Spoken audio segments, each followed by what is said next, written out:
पिछली बार हमने इसका रिवीजन किया था for wrong reasons. Now, let us move to proceed further. अभी तक कोई प्रश्न हो तो पूछ लीजिए, फिर आगे बढ़ते हैं. तो basically, vairagya was defined, and Patanjali gives us the laws, the methods, laws converted into methods, the methods which are applicable, which we can apply, which go along with our psychology. So actually, Patanjali is the greatest psychologist who happened to be on the planet Earth, probably. You see, by what reasons? Psychologists were only analyzing mind. Patanjali could see direct connection between mind and breath. You see,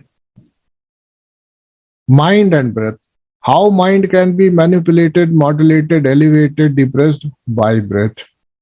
So Patanjali seems to be a great psychologist and also probably one of the great physiologist, or something like that. He is the greatest therapist. Patanjali is dealing with not the gross but the subtle. Gross is brain, subtle is mind. Even subtle than the mind is Chittam, which is again giving the platform for the mind to operate. And even subtler things he's talking, minute things in Chittam he's talking about is vrittis. So Patanjali is very profoundly saying all these things with a lot of command. And he's giving a method which we can apply. As a human being, we have seen that to be able to adjust at a behavioral level, to adjust yourself, to become used to or accustomed to or comfortable in a particular behavior, you have to actually exceed that limit first. For example, you want to be acclimatized for 0 degrees. Okay, you want to get acclimatized for 0 degrees. So if you are taken only to 0 degrees, then probably you will never be comfortable, never be fully able to accept that 0 degree. But suppose you are taken in the direction further and you are given training at the level of -5 degrees or -10 degrees, then what will happen? Definitely 0 degree will be normal, more than normal for you. Yes or no? So that is what Patanjali says. Patanjali says, Drishyanu Vishay vitrsnasya. Now, vitrishna is kind of dejection, right? Dejection, not just the rejection, right? That is that if you are able to become kind of indifferent and currently you are attached, for normal ordinary human being, it is very difficult to just drop the attachment and become neutral. You see, all the relationships, therefore, you must have seen, that is why psychology will give you that. All the relationships which break from the goody to break up. How do they break? From the goody side, they are not able to just detach and go away and separate or move apart. They will definitely, 99% cases you'll find that they will have to move. They will have to fight. They will make things very dirty among themselves. The behavior will become kind of intolerable for each other. So from that goody to that level, after that separation is easy. Before that, separation is not easy. You can't move away. So Patanjali is suggesting something. He's saying vitrsnasya. Drishyanu shravika vishay vitrsnasya. That means you should recognize the poison in Vishayas. Why the Vishayas? Vishayas, the same root, the same word, Visha and Vishaya. Vision and Vishaya. If you know, if you recognize that whatever sensory inputs are coming to me, they are only creating turbulence in my mind. They are only creating disturbing vrittis. They are creating what Patanjali has referred to as a klishta vrittis. Then why should we not create a mindset where we not only just become dissociated and indifferent, rather we should create a dejection. We should create a contempt for those vishayas. Once you have done it for certain number of days, certain period, what happens? Then then you can remain indifferent. Then only you can remain indifferent. Otherwise, it will be difficult for you. So that is why the word used here is vitrishna. Vitrishna and then vashikar. See, vashikar means it's not generic vitrishna for all the subjects. Please understand. Because otherwise it will be contempt for life itself, contempt for your sensory organs itself, the capacity itself you would like to kill. Suppose you have seen that certain kind of fighting, quarrel, everything, kind of action movies, kind of sensual material is disturbing you, creates ripples in your mind and being, then you create a contempt for that. But you also see these words again in terms of Shastra Charcha, Satsanga, good words, nice teachings. You you receive them because they are going to create aklishta vrittis, right? It is not possible for you to become a yogi without moving from aklishta to aklishta and then dropping aklishta as well, right? Vairagya has been defined like this. So worldly things which are keeping you engaged in the world should be should be looked at, and you should have got that kind of command. Hmm? Right? Tatparam Purushakyater Gudavaitrashnam.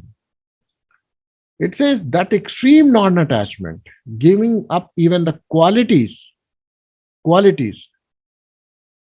reveals the Purusha, the real nature of Purusha. Right? By the way, I have already told you that Sankhya philosophy, the practical of science, Sankhya philosophy is Patanjali Yoga Sutras. They do not believe in the God. Nastik parampara hai ye. You don't have to believe in God, God as the creator, to recognize yourself. You don't need to depend on the grace of God, right? To become realized and to know the truth, right? And therefore they are Nastik paramparas. They are Astik. But still, it is such a logical system that even Vedantis accept yoga system, the system of yoga. They adopt certain things in their life. So it is said that when you create that kind of power within you, which is ready to discard all sensory perceptions which lead you to the world, rather, which engage you with the world. And when that Vitrishna was initially for klishta vrittis, klishta sensory perceptions, which are going to create klishta vrittis in us, we drop that. The Vitrishna gave that capacity to now become now become surrounded with aklishta vrittis. But vitrishna has to go further. And that vitrishna has to come to that level where you are also able to drop even aklishta vrittis, right?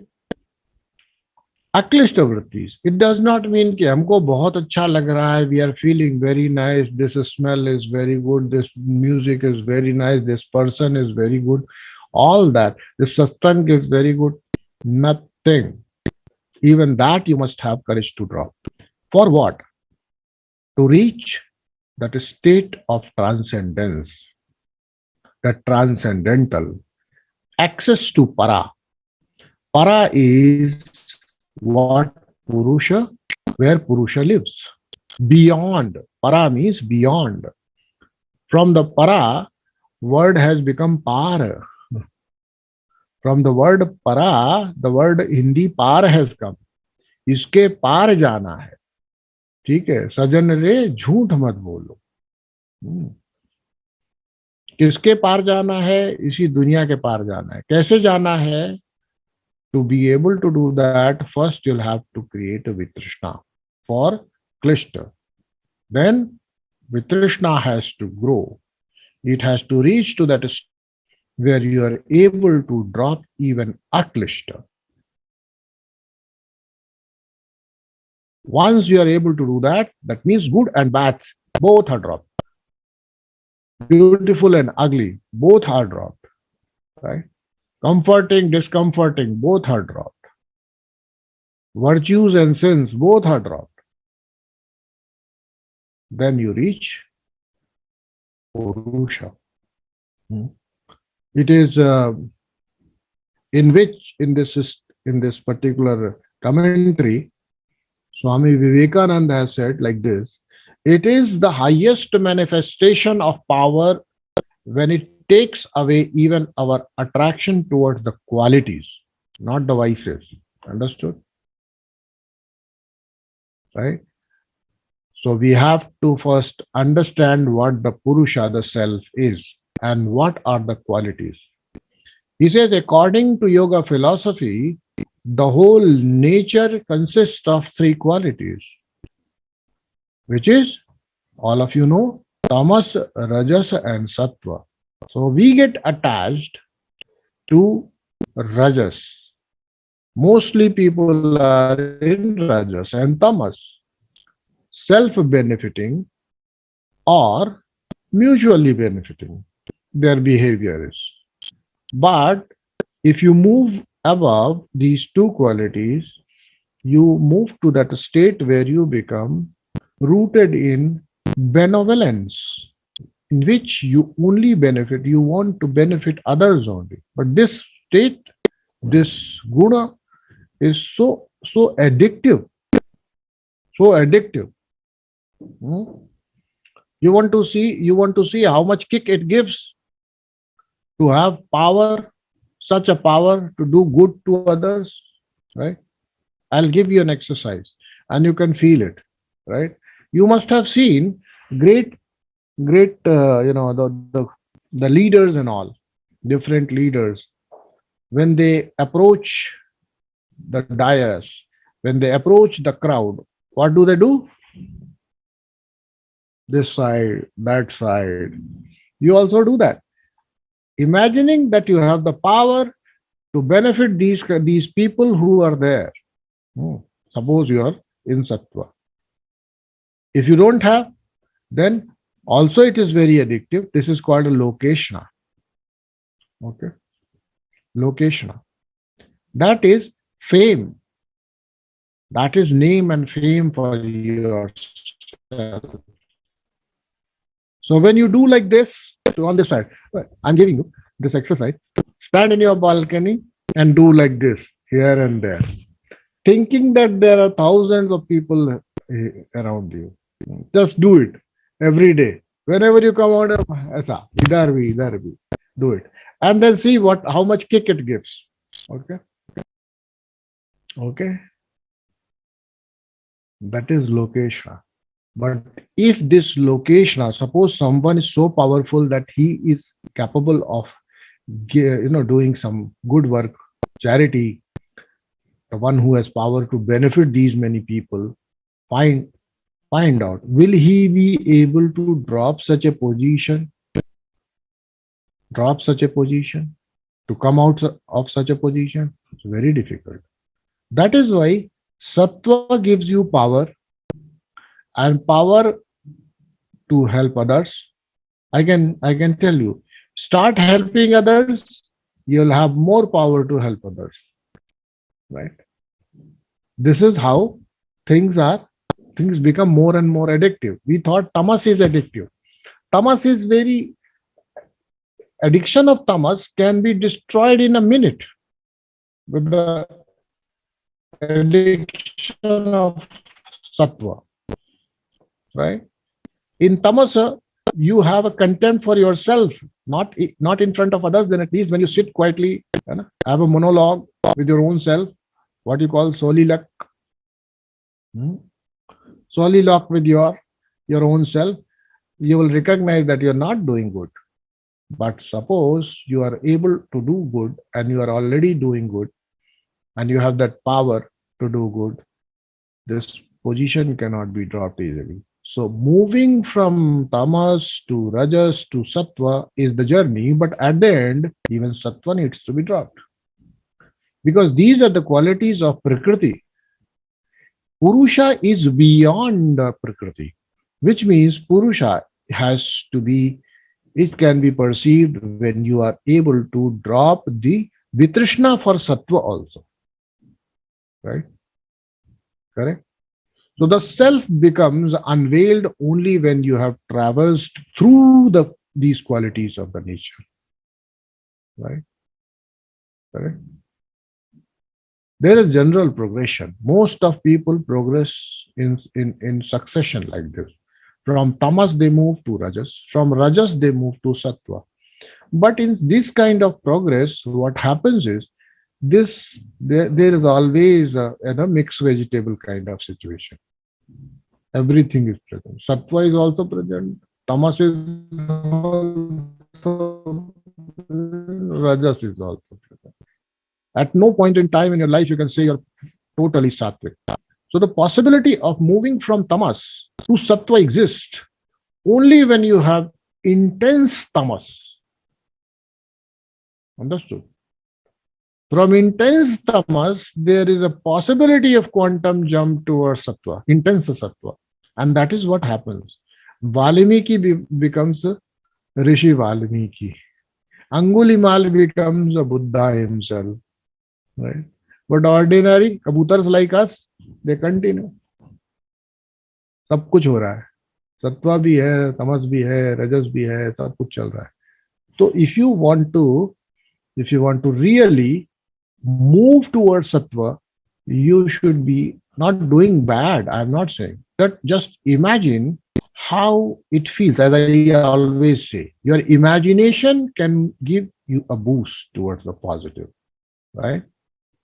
So your imagination of negativity can give you a push, a thrust to move to the sattva, right? So wherever you are doing any selfish thing, just imagine, give it a color, give it a hue, so that you can clearly judge. It does, and that means at the end of the day, or maybe parallelly while you are applying yourself in this world, parallelly stay aware of what is this thought of, which this quality, with what quality. Is it a sattvic, tamasic, rajasic thought? Is it a tamasic, sattvic, rajasic behavior? And you would find 90% of the time you are in the rajasic behavior. Right? It is very difficult to move to sattvic behavior. Right? So, when is the opportunity to move to the sattvic behavior? At the time when you find yourself entangled or engaged in tamasic behavior. Intensify that moment not by doing negative things, but actually being able to recognize in its full intensity that this is what tamas is. The moment you recognize that intensity of tamas there, it will give you a push toward the sattva. You have to just become aware of the negative things there and see them naked. Next is about samadhi, because Patanjali says that this is the method.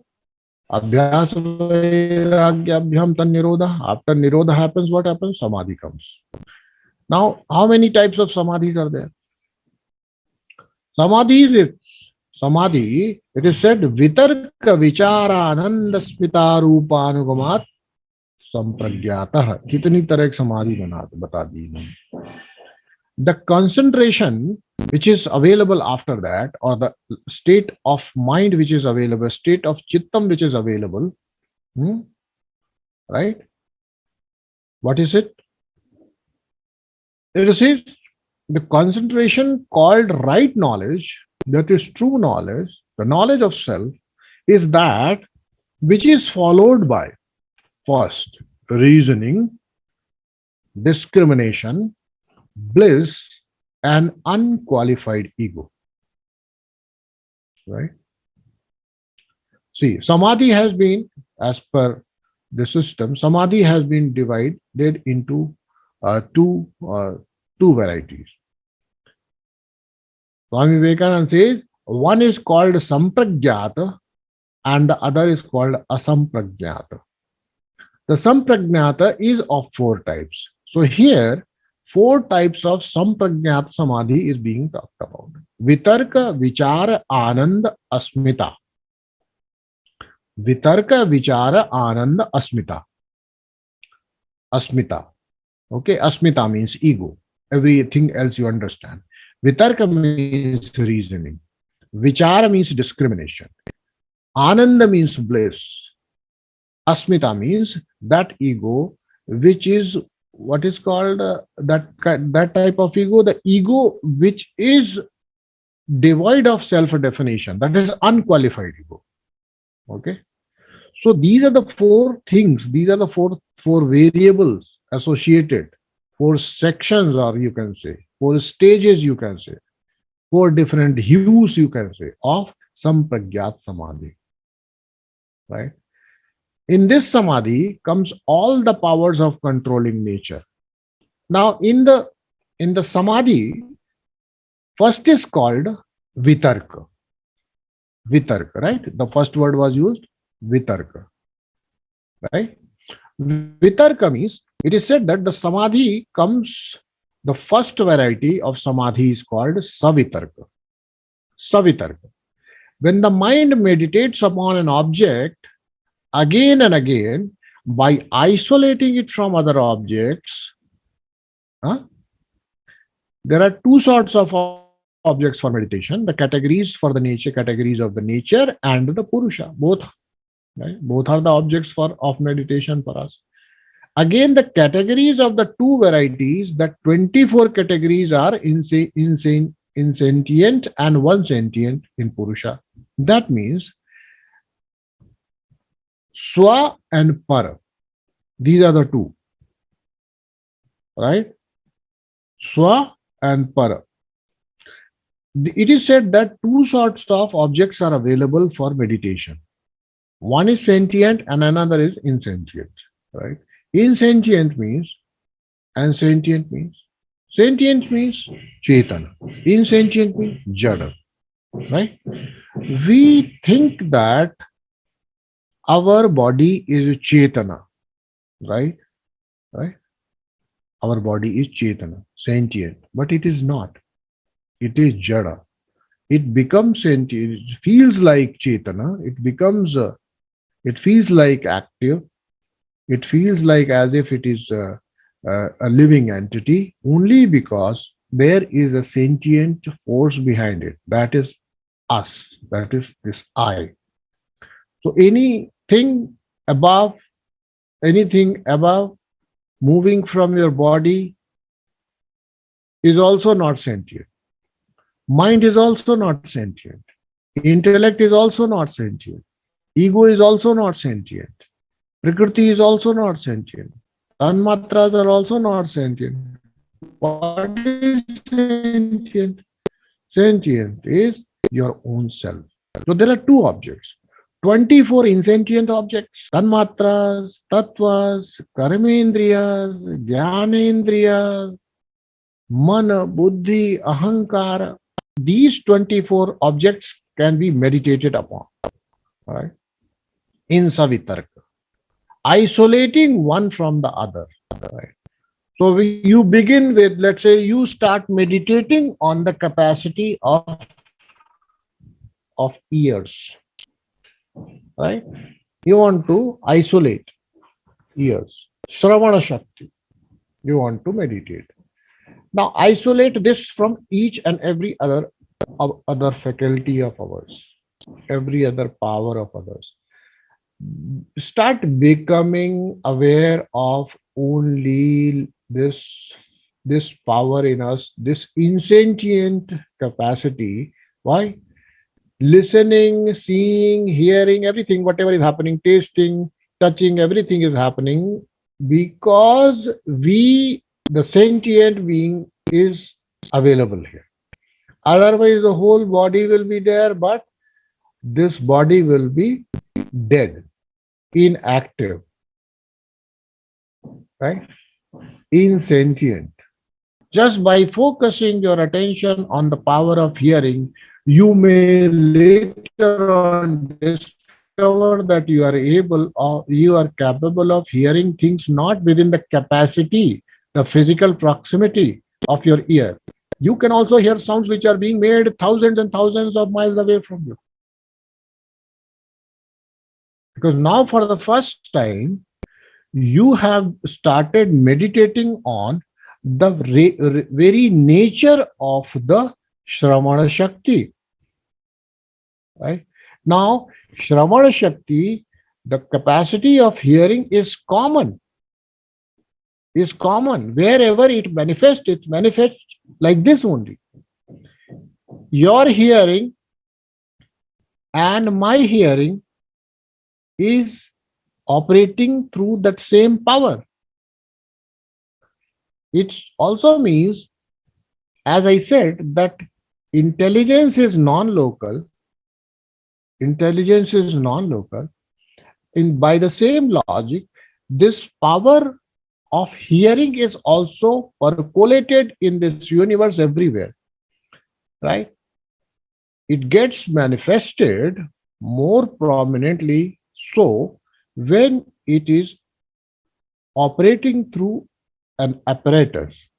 So when a body is created within that framework, in that framework, certain organ is getting created, therefrom the hearing is manifested in better way, in a more grosser way. Otherwise, in the intelligence form, Shravana Shakti is all everywhere, right? So it means when you will start meditating on this Shakti, such powers are possible because now you are reaching the essence of it, the intelligence of it.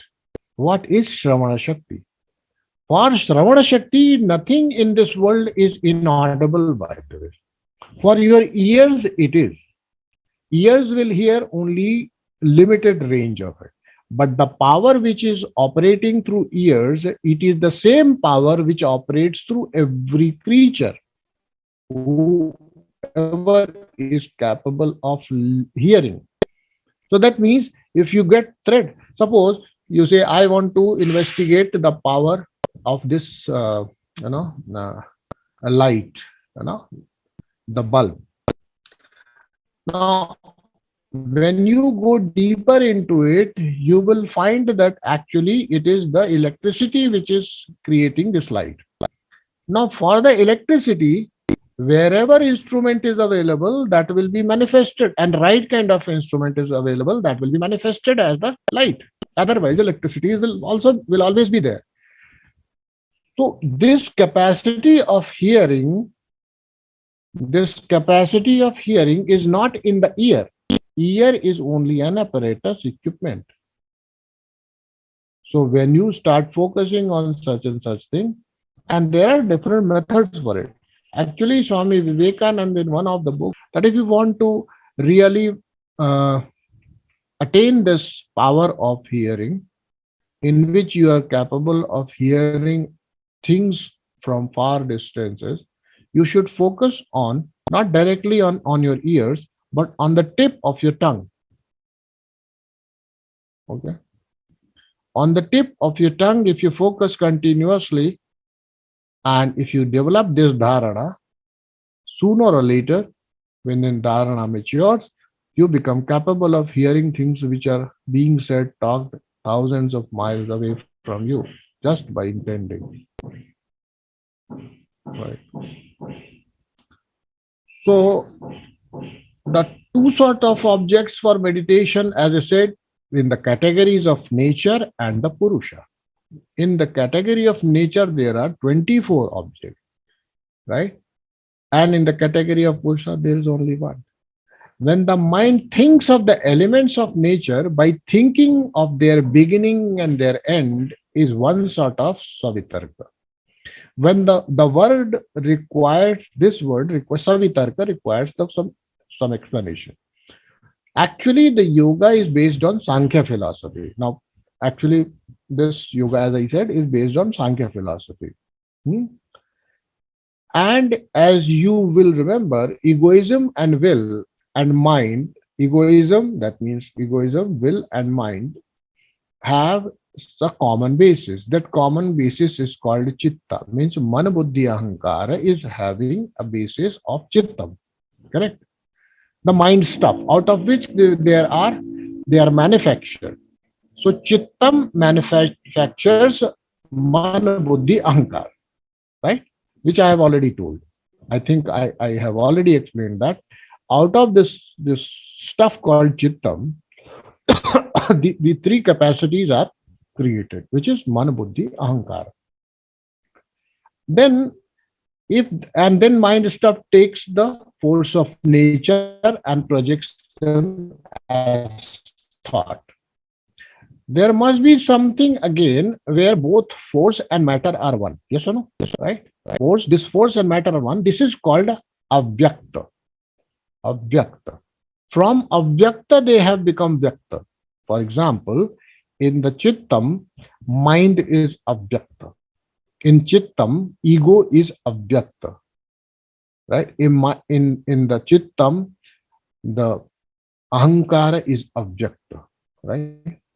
And for chittam is also vyakta, then chittam will also come from objecta. Yes or no? Right or not? So that means everything which gets expressed comes from the unmanifest first. Everything which is manifest, which is functional, has come from something which is unmanifest. Right? So each and every of capacities of this chittam, which are getting developed later, such as man, buddhi, ahankar, three of them we clearly know, they are all in one place. That is abhyakta, correct? So, so it is said that before creation, both the force and matter, the Shakti and the matter, both were one, right? In the Avyakta, neither there was matter, neither there was nor there was force. So to again come out after another period, they will again become Avyakta. Once they have become Vyakta, they will again become Avyakta. Beyond that, the Purusha, the sense, the essence of intelligence, right? There is no liberation in getting powers and in worldly search for enjoyment in this life. All search for enjoyment is in vain. Vivekananda says that all search for enjoyment is in vain. This is the old lesson which man finds it so hard to learn. When he does learn it, he gets out of the universe and becomes free. All siddhis lead to suffering. Siddhis means accomplishment. Knowledge is power. And as soon as we begin to know, a thing we get power over it. So also when the mind begins to meditate on the different elements, it gains power over them. So samadhi is a very big topic in fact, and I think for today it is enough. We will talk about samadhi further.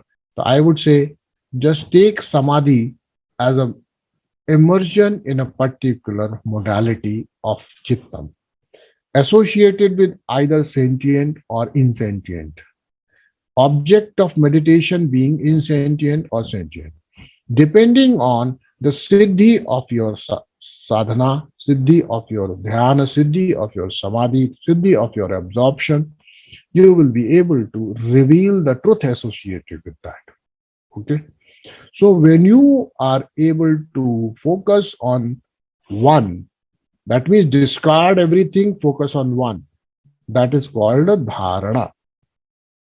So in the beginning, you don't have to do dhyana. You have to do dharana. Right? For dharana, you must develop this kind of concentration. So development of concentration is the first step in yoga. It does not prove its efficacy unless until you have seen the powers associated with the improved and higher concentration. Right? So concentration need to be mastered first. Once you have been able to do that, the awareness will become more intense. Otherwise, what awareness is going to work? You have to develop that power. All right. So thank you for coming. Thank you for listening. अगली बार हम कुछ और बात करेंगे समाधि से संबंधित और फिर अगले सूत्र लेंगे. We will take those.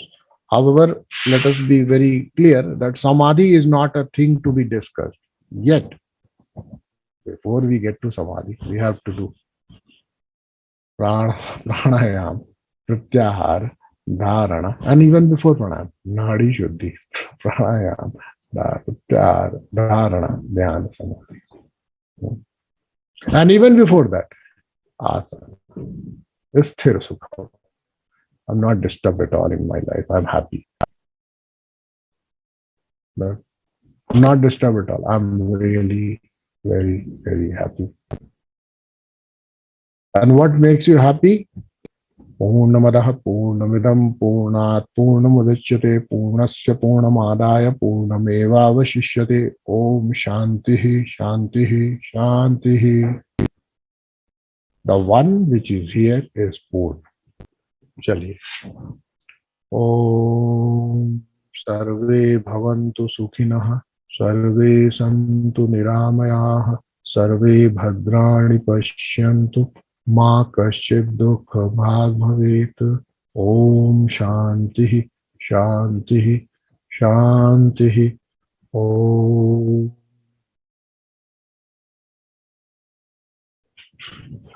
शिवः.